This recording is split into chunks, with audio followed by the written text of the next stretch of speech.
নমস্কার বন্ধুরা, সম্পাস কুকিং এ আপনাদের স্বাগত। আজকে আমি রান্না করব ডালি আর খিচুড়ি। ডালি আর খিচুড়ি করার জন্য এখানে আমি কড়াইতে তেল গরম বসিয়ে দিয়েছি। দিয়ে দেব জিরে, তেজপাতা আর এলাচ ফোড়ন। দিয়ে দেবো একটা মিডিয়াম সাইজের পেঁয়াজ, ছোট ছোট করে কেটে নেওয়া। পেঁয়াজটা একটু আমি হালকা সোনালি করে ভেজে নেব। পেঁয়াজ হালকা সোনালি করে ভেজে নিয়েছি। দিয়ে দেবো একটা মিডিয়াম সাইজের আলু, ছোট ছোট করে কেটে নেওয়া।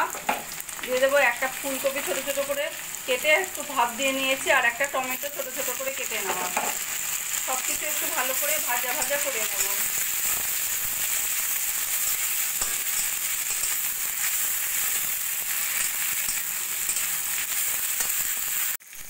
ফুলকপি আর আলু একটু ভাজা ভাজা করে নিয়ে দিয়ে দেবো আমি পরিমাণ মতো নুন, হলুদ আর ধনের গুঁড়ো দিয়েও একটু ভাজা ভাজা করে নেব।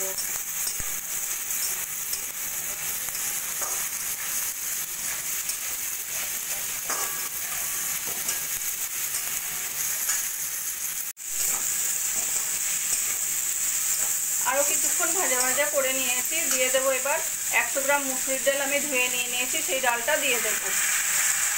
ডালটা দিয়ে সবজির সঙ্গে ভালো করে কষিয়ে নেব।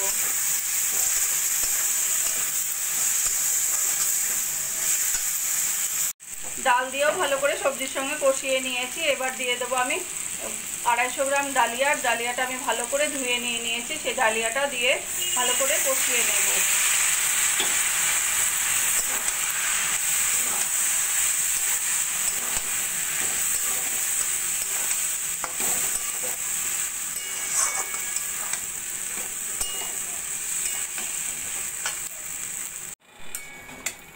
ডালিয়া দিয়েও বেশ সুন্দর করে ভাজা ভাজা করে নিয়েছি। এবার দিয়ে দেবো আমি গরম জল। পরিমাণ মতো জল দিয়ে আমি ডালিয়াটা রান্না করে নেব।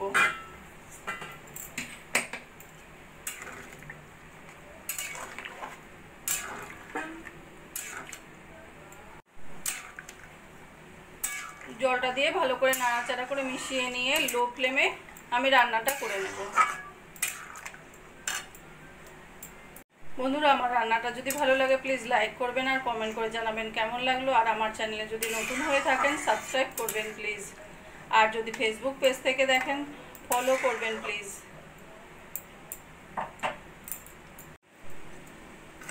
ডালিয়া সিদ্ধ হয়ে বেশ মাখা মাখা হয়ে গেছে। এবার দিয়ে দেবো আমি 4টে চেরা কাঁচা লঙ্কা আর গরম মশলার গুঁড়ো। কাঁচা লঙ্কা আর গরম মশলার গুঁড়োটা ভালো করে মিশিয়ে নেব।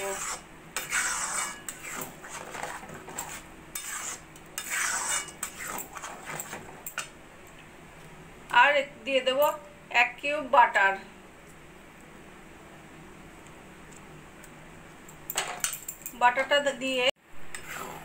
বাটারটা দিয়েও ভালো করে মিশিয়ে নিয়ে আমি গ্যাসটা বন্ধ করে দেব।